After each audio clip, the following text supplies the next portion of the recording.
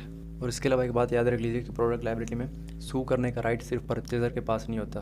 Purchase किसी ने भी किया हो, जिसने कंज्यूम किया, अगर उसे हार्म पहुँचता है तो वो इंसान या फिर जितने भी वो लोग होंगे वो सारे सू कर सकते हैं, regardless of who purchase the product.